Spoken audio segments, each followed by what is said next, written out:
लेकिन जो street food होता है वो तो बिल्कुल ही मिसिंग है यहाँ से। तो स्ट्रीट फूड वैसी तो कोई वाइब ही नहीं है, कोई फीलिंग ही नहीं है इस कंट्री में, तो वो तो मैं सबसे ज़्यादा मिस करती हूँ। जैसे इंडिया में इंस्टेंट डिलीवरी हो जाती है, जैसे ऐप से तो 10 मिनट्स में डिलीवर करते हैं, मुझे लगता है इतनी जल्दी इंस्टेंट डिलीवरी ऐप्स भी नहीं है यहाँ पे। तो मतलब अगर खाना आपने ऑर्डर किया है तो आराम से ही आता है 35 मिनट पे। बिल्कुल भी ट्रैफिक नहीं है, नॉइस पॉल्यूशन नहीं है, प्रॉपर स्पीड लिमिट है और यहाँ के जो ऑटोबान है वो भी बहुत ज़्यादा फेमस हैं। तो ऐसा समय है जो क्रिसमस हॉलीडेज चल रही है, सब अपनी कंट्री में वापस जाते हैं, लेकिन इस बार हम लोगों ने छुट्टियाँ पहले बना ली, वरना अगर देखा जाए तो अगर हम इस टाइम जाते हैं तो ये टाइम सबसे बेस्ट टाइम है इंडिया वापस जाने। यहाँ पे बज रहे हैं शाम के 4:30। आज बहुत दिन बाद धूप आई है और इतनी ठंड लग रही थी हमें, मैं तो विश कर रही थी कि धूप आ जाए तो हम लोग बाहर निकले। तो आज हम वॉक करने आए हैं, तभी तुम्हारे चेहरे पे स्माइल है।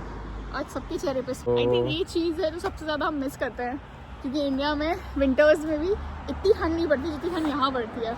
तो वहाँ पे अगर आप हिली साइड में रहते हो, पहाड़ों की साइड रहते हो, तो वहाँ थोड़ी बहुत तो धूप अच्छी आती है जहाँ से हम आते हैं, बट यहाँ पे अनफॉर्चुनेटली धूप कभी नहीं आती। क्योंकि इंडिया में जो है वो कोहरा ज़्यादा पड़ता है, तो यहाँ पे कोहरा नहीं पड़ता। देखा तुमने, नोटिस किया? यहाँ पे कोहरा नहीं पड़ता क्योंकि यहाँ पे पोल्यूशन नहीं है ना, तो जहाँ पोल्यूशन ज़्यादा होता है तो वहाँ फॉग ज़्यादा डेंस बनता है और फिर वो स्मॉग बन जाता है। याद है जब हम क्रिसमस मार्केट गए थे तो वहाँ पे कितना काफ़ी ठंडा हो रहा था। Yes, but weather is something जो हम सबसे ज़्यादा मिस करते हैं इंडिया। पर क्या मिस नहीं करते हो? मैं क्या मिस नहीं करता हूँ वो है यहाँ का इंडिया का ट्रैफिक, इंडिया का पॉम पॉम।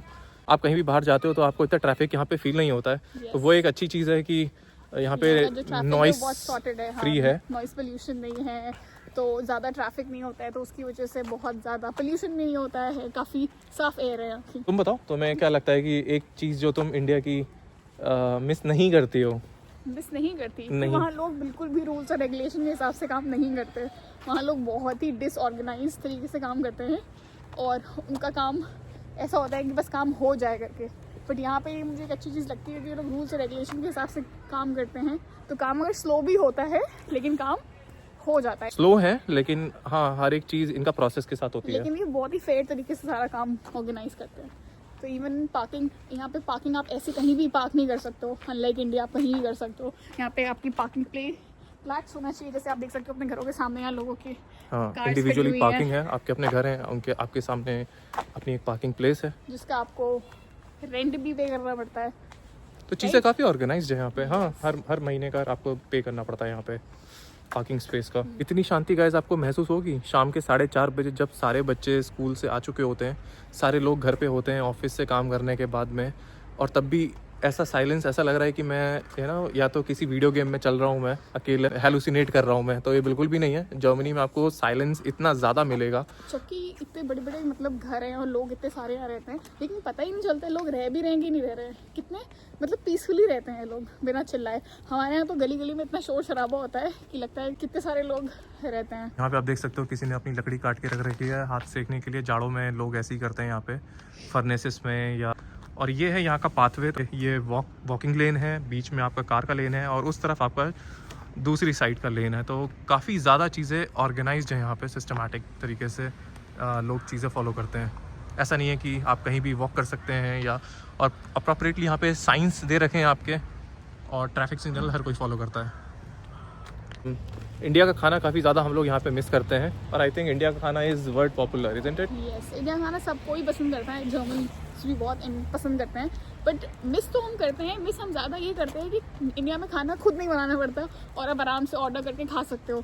यहाँ पे आपको इंडियन फूड प्रिपेयर करना पड़ता है। ऐसा नहीं है कि हम नहीं बनाते, हम बनाते हैं, बट स्टिल वो जो मज़ा है जो खाना ऑर्डर करके खाने में आता है वो कहीं नहीं है, और वो सिर्फ इंडिया में ही हो सकता है। आपको पता है कि इंडियन खाना तो वर्ल्ड वाइड रिनोन्ड है, हर कोई पसंद करता है। ऑल्दो हर जगह पे, जर्मनी में आप किसी भी सिटी में जाओगे आपको इंडियन रेस्टोरेंट्स मिल जाएंगे, लेकिन वो टेस्ट नहीं मिलेगा जो आप इंडिया में आपको मिलता है। एंड ऑल्सो खाने में सबसे ज़्यादा जो चीज़ इंपॉर्टेंट वो स्ट्रीट फूड, वो तो यहाँ मिलता ही नहीं है। अगर आपको रेस्टोरेंट में खाना मिल भी जाएगा सोफिस्टिकेटेड वे में, लेकिन जो स्ट्रीट फूड का मज़ा है, हाँ, पानी के बताशे, टिक्की, पान, तो यहाँ है ही नहीं। वो सब चीज़ें मिलती ही नहीं है। तो वो सारी लिस्ट में सबसे टॉप पे होनी चाहिए। तो अगर आप बिजनेस अपॉर्चुनिटी देख रहे हो जर्मनी में, तो प्लीज़ हमारे लिए एक पानी पूरी का ठेला प्लीज़ आप यहाँ पे अपने रेस्टोरेंट में ज़रूर लगवाइए, तो डेफिनेटली बहुत चलेगा। और एक पान का, इज़न्ट इट? ये दो चीज़ें तो हम बहुत क्रेव करते हैं और हम आपके कस्टमर्स बनने के लिए तैयार हैं। एक सबसे बड़ा चेंज जो यहाँ पे देखने को मिलता है गाइज, वो है यहाँ का सोशल लाइफ।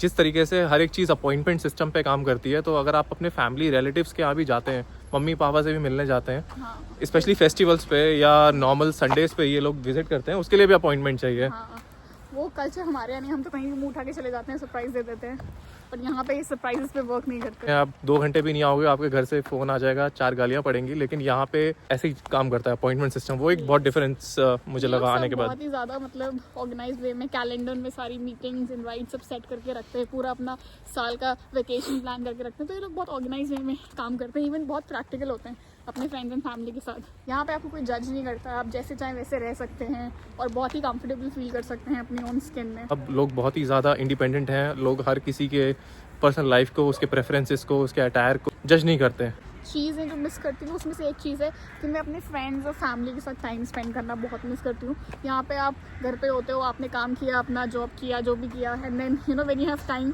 तो सिर्फ मेरे पास माइंड होते हैं बात करने के लिए, या घर पे बात करनी है तो आप फ़ोन पे कर सकते हो। तो आप वो चाय पे जो बातें हैं, जो गॉसिप्स हैं, जो एक रियल फेस टू फेस वाली जो फीलिंग होती है to gossip with your friends and families, वो तो काफ़ी मिस करती हूँ। तो इंडिया में तो हम बहुत ज़्यादा अपने फ्रेंड्स, फैमिली, रिलेटिव्स के बीच में रहते हैं, तो वो वाली कभी फीलिंग नहीं आती है कि हम लेफ्ट आउट हैं और किसी से हम चीज़ें डिस्कस नहीं कर पा रहे हैं। हर एक चीज़ को डिस्कस करने के लिए कोई ना कोई है। सॉरी टू इंटरप्ट, बट हमेशा ऐसा लगता है कि इतनी सारी चीज़ें हैं जो मतलब बची रह जाती हैं सुबह में, कि हमको ये पता है और वो पता है और हमें सारी इन्फॉर्मेशन जो हम ले नहीं पाते, तो इतनी एक्सेस में इन्फॉर्मेशन होती है। और यहाँ पे ऐसा लगता है कि आपको लगता है कि किसको फ़ोन मिलाएं, कैसे टाइम स्पेंड करें, क्या हाँ, यहाँ ऐसी पे फीलिंग आती है। आपको अपना क्लोज सर्कल बनाना पड़ेगा, या और फिर सर्कल्स के पास भी कितना टाइम होगा, वो भी वर्किंग है, वो भी काम करते हैं, तो आप वीकेंड्स पे मिल सकते हो, तो वो चीज़ मिसिंग है। आज कव्वे कितने बोल रहे हैं, हाँ हमेशा ही मुझे लगता है कव्वे इतने शोर मचाते हैं, ये चीज़ मैं बिल्कुल मिस नहीं करूँगी इस कंट्री की। यहाँ के कौवे जो हैं वो बहुत ही ज़्यादा बदमाश हैं और बहुत बड़े बड़े हैं, लाइक चील जैसे कौवे हैं, और देख सकते हो पेड़ के ऊपर बैठे हैं, काँव काँव काँव काँव कर रहे हैं, तो ये तो बिल्कुल भी पसंद नहीं है। सबसे ज़्यादा जो चीज़ मैं मिस करता हूँ इंडिया की, वो है वहाँ का फेस्टिव कल्चर, कि किस तरीके से हम लोग फेस्टिवल्स में साथ होते हैं और कितनी ज़्यादा डेकोरेशंस होती हैं, लाइट्स होती हैं, उससे ज़्यादा प्रिपरेशंस होते हैं, द वाइब। तो हम लोग इतना सारा टाइम प्रिपरेशन में इन्वेस्ट करते हैं, फ्रेंड्स और फैमिली में गैदरिंग होती है और अलग ही तरह की वाइब होती है, बिल्कुल जैसे लगता है कि हाँ वी आर डूइंग और सेलिब्रेटिंग समथिंग। लेकिन जब यहाँ की बात आती है तो यहाँ क्रिसमस मनाते हैं, वो भी बहुत कुछ प्रिपेयर करते हैं और अच्छा, लेकिन क्रिसमस डे के दिन ये लोग घर के अंदर रहते हैं, बाहर निकलते नहीं है, तो मतलब इतना बाहर निकलोगे तो इतना शोर शराबा नहीं है, और है भी तो बस वही ब्लू वाइन और थोड़े बहुत हॉट डॉग्स खाने के लिए, सॉसेजेस खाने के लिए, तो मतलब काफ़ी लिमिटेड। हालांकि छोटी छोटी कम्युनिटीज़ हैं, आपको टेम्पल्स मिल जाएंगे, आपको सोसाइटीज़ मिल जाएंगी, लेकिन वो उस ग्रैंड लेवल का आपको नहीं मिलेगा जितना आप इंडिया में पहले से प्रिपेयर करते हो चीज़ों की, तो वो वाइब नहीं आती है। हाँ, तो आपको ढूंढना पड़ेगा, आपको उसमें पार्टिसिपेट करना पड़ेगा, तो बहुत एफर्ट्स लगते हैं। ऐसा नहीं कि आप घर से बाहर गए और you got it like how you get it in India. बाकी अगर आप इंफ्रास्ट्रक्चर की बात करेंगे, एनवायरनमेंट की बात करेंगे और फैसिलिटीज़ की बात करेंगे, तो मुझे लगता है जर्मनी काफ़ी ज़्यादा अच्छा है कंपेयर टू इंडिया। काफ़ी स्ट्रक्चर्ड है, फेयर तरीके से काम करते हैं, करप्शन नहीं है और अंडर द टेबल चीज़ें नहीं हो रही हैं, किसी के साथ अनफेयर प्रैक्टिसेस नहीं हो रहे हैं, रूल्स एंड रेगुलेशंस बहुत स्ट्रॉन्ग है। तो अगर आपका काम स्लो भी हो रहा है तो आपको ये पता है कि आपका काम होगा। सो इंडिया में तो पता भी नहीं रहता है, कभी कभी किसी प्रोसेस में कितना टाइम लग जाता है एंड एट द एंड वो होता भी नहीं है, उसमें काफ़ी पैसे भी इन्वेस्ट कर लो आप, तब भी नहीं होता। अगर आप कैलकुलेट करें तो 50-50 हो जाता है, बैलेंस्ड वे है। तो अगर इंडिया में इमोशंस हैं बहुत सारे, तो मुझे लगता है यहाँ पे जो वहीं में स्ट्रक्चर है, ऑर्गेनाइजेशन है, डिसिप्लिन है सीखने के लिए, तो मुझे लगता है अगर आप इंडिया में रह रहे हैं और यहाँ के रहे तो आप एक बैलेंस लाइफ जी सकते हैं। अगर आप यहाँ कुछ टाइम स्पेंड करेंगे तो आप जो चीज़ आपको लगता है जो आपने इंडिया में मिस की हैं वो आप सीख सकते हैं। लेकिन सिस्टम से जब वैसे ही वर्क करते हैं तो आप कितना भी ऑर्गेनाइज हो जाइए, आपके हाथ में नहीं होता वो। इसीलिए ये तो आपका एक काइंड ऑफ पर्सपेक्टिव हो गया कि आपको क्या लगता है कि कहाँ आपकी ज़रूरतें ज़्यादा पूरी हो रही हैं जिस कंट्री में, या आपकी इनकम कहाँ अच्छी है, तो आप उसके बेसिस पे ये डिसीजन ले सकते हैं। आई थिंक ये बहुत ही डिफ़िकल्ट होगा कहना कि कौन सी जगह अच्छी है दूसरी से, क्योंकि हर एक का एक अपना एडवांटेज और डिसएडवांटेज है। इंडिया में अगर हम देखें तो हम बहुत ज़्यादा फैमिली को, कल्चर को और वैल्यूज़ को मिस करते हैं, जो कि बहुत ज़्यादा हमारी अपब्रिंगिंग ऐसी हो चुकी है। अब ये नहीं पता कि आने वाली जनरेशन अगर यहाँ पे होगी तो वो ऑब्वियसली बात है वो उस कल्चर के हिसाब से अडेप्ट होगी। हम अडेप्ट ऑलरेडी हो चुके हैं, तो हम बहुत चीज़ें मिस करते हैं। कहने का मतलब है अगर आप किसी भी जगह रहेंगे तो आप कुछ ना कुछ हमेशा मिस करेंगे। अगर आप यहाँ रह चुके हैं और आप इंडिया वापस चले जाएं तो आप यहाँ का कुछ मिस करने लगेंगे। तो याद तो आती है कुछ चीज़ें की, लेकिन आपको उस चीज़ों के साथ रहना पड़ता है, ग्रो करना पड़ता है, इवॉल्व करना पड़ता है, एंड आई थिंक वो सारी चीज़ें सीखनी पड़ती हैं टू बिकम बेटर ह्यूमन। चलो अब इसी मिसिंग और के नोट पे हम इस व्लॉग को ख़त्म करते हैं और घर जाके कुछ इंडियन स्पाइसी स्ट्रीट फूड बनाते हैं और घर पे फ़ोन मिलाते हैं और बात करते हैं, और उनके साथ में रेगुलर जो शाम के समय हमारी कॉल्स होती हैं तो वो करते हैं। और guys, then see you in our next vlog. Bye. Bye.